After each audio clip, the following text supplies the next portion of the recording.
Hello viewers, I'm your host Shivangi Mishra with another episode of South Asia Focus. Let's begin the show. India and Kuwait have long enjoyed a rich, enduring relationship characterized by strong trade, cultural exchanges and mutual respect. Prime Minister Modi's recent visit to Kuwait marks a new phase in their strategic partnership, focusing on energy cooperation and joint investment opportunities. From exploring new avenues for bilateral trade to strengthening defense collaborations, both nations are committed to building a prosperous future. Take a look. India and Kuwait have long shared a rich and enduring relationship, one built on mutual respect and cooperation across multiple sectors. This historic bond, which has evolved over the years, has flourished with strong trade and cultural exchanges, both of which play a crucial role in reinforcing their friendship. Prime Minister Narendra Modi's recent visit to Kuwait marked a landmark in bilateral relations, heralding the transition of this partnership into a strategic phase. A key highlight of the visit was PM Modi's prestigious role as the guest of honor at the opening ceremony of the 26th Arabian Gulf Cup, an invitation extended by the Emir of Kuwait, Sheikh Meshal Al Ahmad Al Jaber Al Sabah. The event was a testament to the deepening ties between the two nations, underscoring India's growing influence in the region. The Emir honored PM Modi by conferring upon him Kuwait's highest civilian distinction, the Order of Mubarak Al Kabir, a prestigious recognition of his leadership and the strengthening of ties between the two nations. During their talks, the two leaders explored a broad spectrum of issues, from regional security to global matters, underscoring the depth of their shared interests. India and Kuwait discussed investment opportunities with India's fast-growing economy and Kuwait's investment capacity as key focus points. India is among the top trading partners of Kuwait. For us, Kuwait is the sixth largest import source of crude oil. For Kuwait, food products from India are required to meet their food security. You are seeing increase in bilateral trade in terms of our exports. The first time we touched $2 billion last year, and within that you see a lot of make in India products. We are seeing some investment from Kuwaiti companies in India, including from the Sovereign Wealth Fund Kuwait Investment Authority. Similarly, back here, a lot of Indian companies are now active in execution of large-scale infrastructure projects in Kuwait, and that is in line with the vision of Kuwait Vision 2035.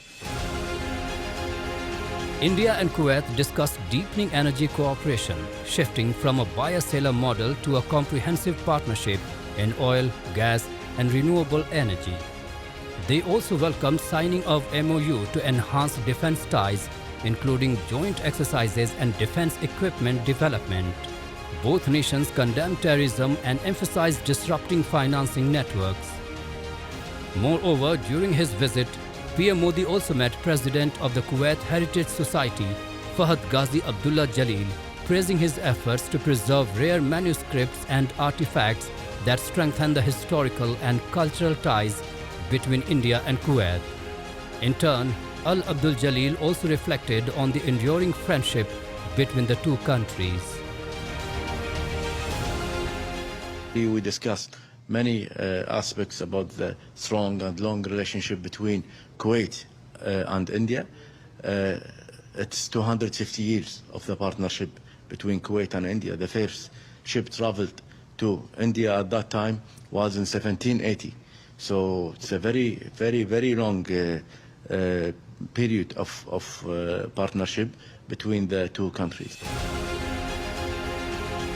During the high-level meet, the Kuwaiti side welcomed India's efforts to foster a conducive environment for foreign investments and expressed interest in sectors like technology, tourism, healthcare, food security, and logistics. This aligns with the significant presence of the Indian community, approximately 1 million strong, which is the highest expatriate group in Kuwait and plays a key role in driving economic activity, making India an important partner for investment and collaboration across these sectors. The Indian business community has made a mark in retail and distributorship, with long-standing family-owned businesses contributing to the availability of Indian products. This collaboration of people, culture and commerce reflects a relationship that is poised to grow even stronger in the years ahead, reaffirming the enduring friendship and shared vision for a prosperous future between India and Kuwait.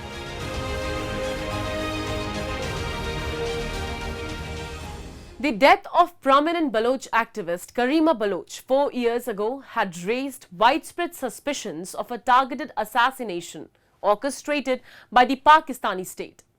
Renowned for her outspoken stance against enforced disappearances and military brutality, Karima had become a powerful symbol of resistance for Baloch rights.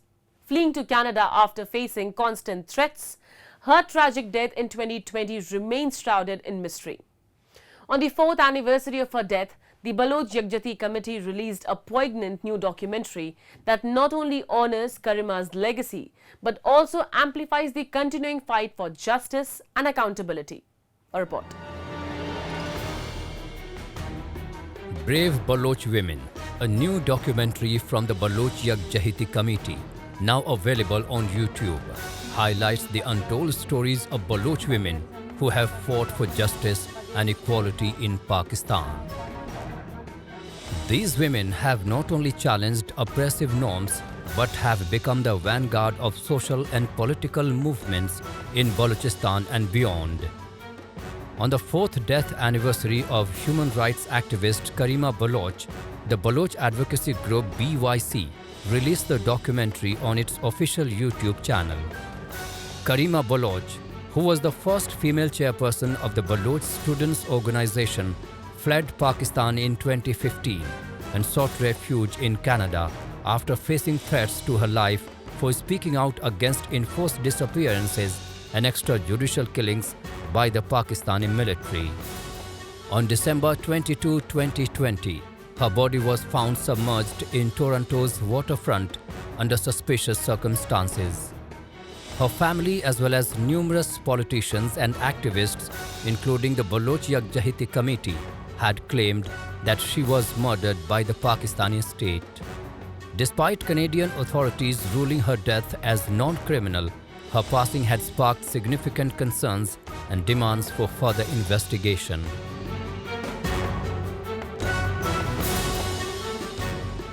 What we believe is that definitely something was missed in that investigation. Now, obviously, it was a matter where authorities of Canada, they have, according to them, they have completed their investigation. But again, as a person of an occupied land, living in a foreign country, as a refugee, I know myself, and there are many countless people like me who are always living in a constant threat that something can happen. And it is not just the Canada where a Baloch activist, a Baloch leader, and one of the most prominent Baloch person alive at that time was targeted. Karima Baloch was not just another Baloch activist. She was one of the most famous, renowned, most respected, undisputed Baloch leader.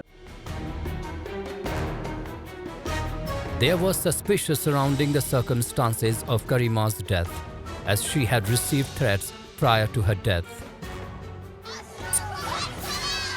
Protests demanding a thorough investigation into Karima's death took place both in Balochistan and Canada. Various ethnic groups, including Baloch, Pashtun and Sindhi minorities, issued statements in support of the call for justice. Despite these concerns, Canadian authorities concluded that there was no evidence of foul play and deemed the death non-criminal. The situation surrounding Baloch's death raised alarm, especially given the context of her activism and the threats she had received and her outspoken criticism of the Pakistani government. A strong woman, a strong lady like herself, who faced many threats by the Pakistani state, whose family members were abducted, tortured, killed, just to keep her away from, leading the Baloch national movement. But she has never stopped. She has never, changed her ideas, or she has never shown a sign of depression from those brutal, actions of Pakistani state. But she was always very strong, a strong person who faced those brutalities with a strong commitment, a strong belief, and a strong resolve that I know what my goal is and I know how to achieve that goal. Karima Baloch's tragic death serves as a stark reminder of the dangers faced by those who speak out against oppression. The unanswered questions surrounding her demise have fueled suspicions of a targeted assassination orchestrated by the Pakistani state.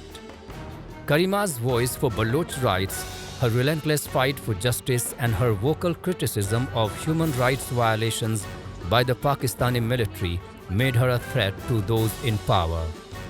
The Pakistani government's continued denial of any involvement in her death only reinforces the deep-rooted political repression that activists like Karima face. Her death remains a symbol of the broader struggle against state-sponsored violence and the silencing of dissent.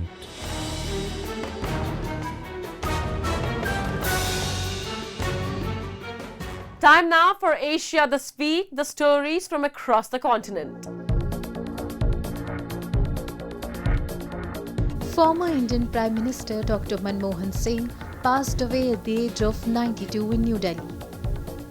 Singh, one of India's longest-serving prime ministers, was widely regarded as the architect of key economic forums that liberalized the nation's economy. He served as Prime Minister from 2004 to 2014 and held the position of Finance Minister prior to that. Singh had been hospitalized in Delhi after his health deteriorated. Tributes poured in from across the nation, including from current Prime Minister Narendra Modi, who expressed his grief on social media, stating, "India mourns the loss of one of its most distinguished leaders. Dr. Manmohan Singh was the first Indian leader since Jawaharlal Nehru to be re-elected after completing a full first term, and he was also the first Sikh to hold the position of Prime Minister."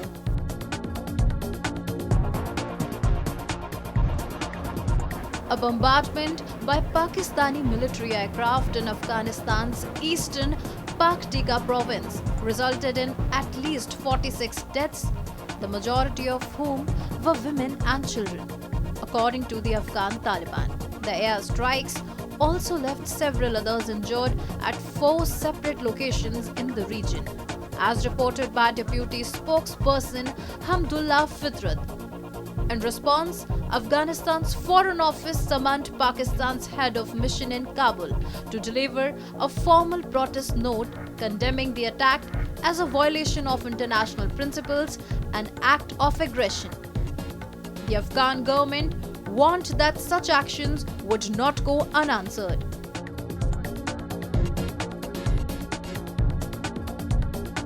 On December 26, Japan Airlines announced that it had been targeted by a cyber attack, which resulted in delays for both domestic and international flights. The airline confirmed that the attack affected both its internal and external systems.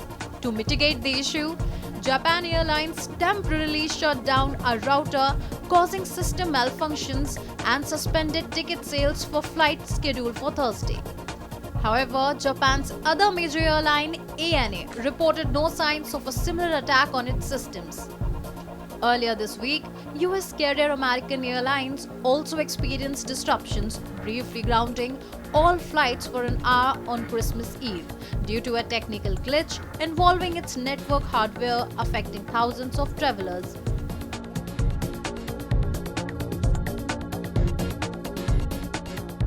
Christmas in India was celebrated with great enthusiasm, blending traditional Christian customs with local cultural practices. It was marked by church services, prayers, and carol singing. People decorated their homes with Christmas trees, stars, and lights. Festive meals were shared among family and friends. In states like Kerala, Goa, and Tamil Nadu, Christmas was a major holiday, while in urban areas, malls and markets were decorated to attract shoppers. Gifts were exchanged and people participated in community events. The celebrations reflected India's diverse and inclusive approach to holidays. Moving on. Pakistan-occupied Gilgit-Baltistan is facing a growing crisis as deforestation surges due to increased wood cutting for warmth during harsh winters. This practice not only accelerates climate change but also heightens the risk of landslides and environmental degradation. Additionally, the burning of wood and plastic, particularly in winter, has led to dangerous smog, severely impacting air quality and causing a rise in respiratory illnesses like asthma. A report. In Pakistan-occupied Gilgit-Baltistan, the cutting of wood is on the rise as people look for ways to stay warm during the harsh winters. Unfortunately, this practice is leading to deforestation, which is further exacerbating climate change in the region. As the environment changes, a variety of diseases are emerging, highlighting the urgent need for government intervention to address this issue. देखें गिलगित बल्तिस्तान एक पहाड़ी और सर्द इलाका है जहाँ पर लोग गर्म होने के लिए लकड़ काटते हैं और उसकी हीटिंग से जो है ना वो अपने आप को गर्म रखते हैं और इसी वजह से गिलगित बल्तिस्तान के जो जंगलात हैं वो भी बहुत ज़्यादा कटाई में इस्तेमाल होते हैं और डिफॉरेस्टेशन में इजाफा भी हो रहा है जो कि मौसमियाती तब्दीलियों के असरात भी हमें देखने को मिलते हैं। ग्लेशियर्स फट रहे हैं और सर्दी और गर्मी में भी जो है ना गिर्द मुतवक्के जो है ना इजाफा और कमी पाई जाती हो और ये डिफॉरेस्टेशन एक बहुत बड़ा मसला है जिसके ऊपर काबू पाना वक्त की अहम ज़रूरत है। The ongoing deforestation in the region is not only affecting the climate but also causing serious environmental risks. The cutting down of forests increases the risk of landslides, which can lead to further damage to the land and surrounding communities. जंगलात की कटाई से एक तो ज़मीन सरकने का जो ख़तरा है वो भी जो है मसला आ जाता है। जब जंगलात आपके महफूज रहेगा उससे जंगली हयात के लिए भी फ़ायदा है, हमारे जो है ज़मीनी कटाव के लिए भी ये फ़ायदा है। अगर जब आप इसको काटेंगे इसके शदीद नुकसानात है और माहौल के हवाले से भी माहौल की बेहतरी के लिए जंगलात का होना ज़रूरी है। जब इसकी कटाई होगी तो माहौल भी जो है ख़राब हो जाएगा। Another alarming concern in Pakistan-occupied Gilgit-Baltistan is the smog caused by the burning of wood and plastic tires during the winter months. The poor air quality is negatively affecting the health of the local population, leading to an increase in respiratory illness like asthma. अगर इस तरह की कोई चीज़ बंदा चला रहा होता है जिसमें लकड़ी के अलावा जो टायर हैं, प्लास्टिक है या प्लास्टिक से रिलेटेड चीज़ें हैं, तो उनसे न सिर्फ उनकी हेल्थ ख़राब होती है बल्कि जो आउटडोर जो एयर क्वालिटी है वो भी मुतासर होती है। इनडोर में ख़ास कर जो रिस्पायरेटरी इलनेस है, सांस की बीमारियां हैं, दमा है या आई इरिटेशन है वो बहुत ज़्यादा हैं। As deforestation, pollution and health concerns continue to worsen in POGB, local residents and environmental experts are calling for urgent measures from the government to address these issues. Failure to take action could lead to more severe environmental and health crises in the future. As millions of devotees prepare for the Mahakumbh Mela, the world's largest religious gathering, Prayagraj is transforming into a vibrant hub of spiritual devotion and logistical marvel. With the festival set to begin on January 13th, organizers are working tirelessly to ensure the smooth arrival of millions, constructing vast accommodations, pontoon bridges and facilities. The Indian government has invested heavily in transportation, expanding the Prayagraj airport and increasing train services to manage the influx. Take a look. Drone footage captured in India shows Hindu ascetics leading the Peshwai procession in Prayagraj, marking the beginning of preparations for one of the world's largest religious gatherings. The Kumbh Mela, a major Hindu festival held in 4 cities across India, Nasik, Ujjain, Haridwar and Prayagraj, attracts millions of devotees. This year, Prayagraj, India's holy city, will host the Mahakumbh Mela, which occurs once every 12 years. This special occasion is expected to draw millions of people. In anticipation of the massive influx of pilgrims, organizers have set up temporary pontoon bridges and vast kitchens. Massive tents and facilities are being constructed to accommodate the visitors, transforming the banks of the Ganga into a temporary city as seen in the drone footage. आज हमारे श्री शंभू पंचदशनाम आवाहन अखाड़े की पेशवाई है। अखाड़े से मेला परिसर छावनी की ओर प्रस्थान किया है। सभी लोग छावनी में पहुंचेंगे और आज से महाकुंभ का आगाज हो जाएगा। The Mahakumbh Mela, which is set to begin on January 13 and run through February 26, will be a monumental logistical undertaking. To manage the surge in visitors, the Indian government has invested heavily in expanding the Prayagraj airport to ensure smoother air travel for the millions expected. Additionally, Indian Railways will run hundreds of special trains to transport pilgrims from across the country to Prayagraj, ensuring a seamless journey for those travelling by train to this once-in-a-lifetime spiritual event. सारी चीजें बेहतर तरीके से monitor की जा सके, इसके लिए हम लोगों ने डिफरेंट स्टेशंस पे और उन सब का सेंट्रलाइज करते हुए एक प्रयागराज जंक्शन पे एक कंट्रोल टावर की स्थापना की है, जहां पे हमारे विभिन्न विभागों के कर्मचारी अधिकारी उपस्थित रहेंगे। वो सतत निगरानी 24 आवर्स उसकी वर्किंग रहेगी। वो सतत निगरानी रखेंगे आने वाले लोगों के पैटर्न पे, उसी हिसाब से ट्रेनों की प्लानिंग की जाएगी। As the world's largest religious gathering draws near, the spirit of devotion and preparation in Prayagraj is palpable. Every effort is being made to welcome the millions of pilgrims expected to attend the Mahakumbh Mela, a momentous event that is not only a test of infrastructure but also a testament to the power of faith. Prayagraj transforms into a divine hub for millions of pilgrims. And with that, we come to the end of this week's episode. See you next week. Goodbye and take care.